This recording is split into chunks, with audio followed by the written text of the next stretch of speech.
Hi guys, আসসালামু আলাইকুম। বেগুন এমন একটা মজাদার খাবার, যেভাবেই রান্না করেন না কেন এর স্বাদ হয় অসাধারণ। আজ করেছিলাম বেগুনের একটি কারি, আর তাই আপনাদের সাথে শেয়ার করব। আশা করছি ভালো লাগবে। এখানে আমি বেগুনগুলি একটু মোটা করে কেটে নিয়েছি।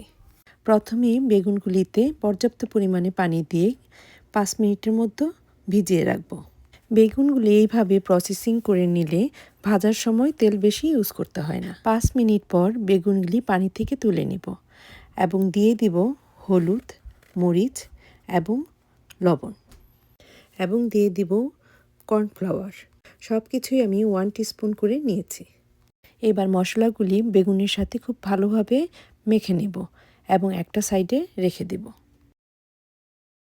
এবার একটি ফ্রাইং প্যানে দিয়ে দিব আধা কাপ পরিমাণ রান্নার রেগুলার তেল। তেলটা হালকা গরম হয়ে এলে দিয়ে দিব বেগুনগুলি। 3 থেকে 4 মিনিট বেগুনগুলি এপিট ওপিট করে ভেজে নেব এবং একটি পাত্রে উঠিয়ে রাখব। এবার একই প্যানে দিয়ে দিব পেঁয়াজ কুচি, দিয়ে দিব কিছু গরম মশলা, যার মধ্যে রয়েছে তেজপাতা, এলাচি ও দারচিনি। 2 থেকে 3 মিনিট নাড়াচাড়া করতে থাকব যতক্ষণ না পর্যন্ত পেঁয়াজটা নরম হয়ে আসে।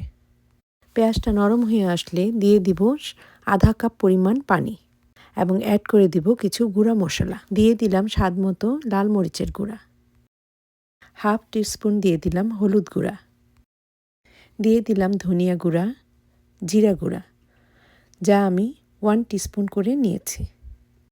দিয়ে দিলাম আদা বাটা ও রসুন বাটা, তাও আমি 1 টিস্পুন করেই দিয়েছি। এবার সব কিছু খুব ভালোভাবে নেড়েচেড়ে মিশিয়ে নিব।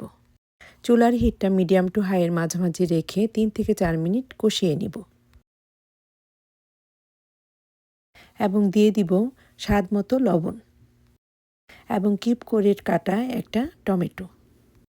এবার আবারও সব কিছু খুব ভালোভাবে নেড়েচেড়ে মিশিয়ে নিব। মশলাটা যত সুন্দর করে কষাবেন আপনার রান্নাটা ততই মজা হবে। এবার ঢাকনা দিয়ে রান্না করব 3 থেকে 4 মিনিট, আর এই 3-4 মিনিটের মধ্যেই টমেটোটা প্রায় 70% সেদ্ধ হয়ে যাবে। 2-1 মিনিট নেড়েচেড়ে নিব এবং আবারও আধা কাপ পানি দিয়ে দিব এবং ঢাকনা দিয়ে রান্না করব 2 মিনিট। 2 মিনিট পরেই দেখা যাবে মশলার থেকে তেলটা সেপারেট হয়ে গেছে। সেই পর্যায়ে দিয়ে দিব 2 কাপ ফুটন্ত পানি। আপনি কী পরিমাণ বেগুন নিয়েছেন সেই পরিমাণ পানিটা ইউজ করবেন। এবার অপেক্ষা করতে থাকবো যতক্ষণ না পর্যন্ত পানিটা ফুটে ওঠে। যখনই দেখব পানিটা ফুটে উঠেছে সেই পর্যায়ে দিয়ে দিব আগে থেকে ভেজে রাখা বেগুন। প্রথম অবস্থাতেই বেগুনগুলি একবার উল্টিয়ে পাল্টিয়ে দিব এবং দিয়ে দিব 5 থেকে 6টা আস্ত কাঁচামরিচ এবং ঢাকনা দিয়ে রান্না করব 2 থেকে 3 মিনিট। চুলার হিটটা থাকবে মিডিয়ামে। 2 মিনিট পর ঢাকনাটা উঠিয়ে দিয়ে দিব 1 টিস্পুন ঘি। এটা অবশ্যই দেওয়ার চেষ্টা করবেন, এতে রান্নাতে সুন্দর একটা ফ্লেভার আসে।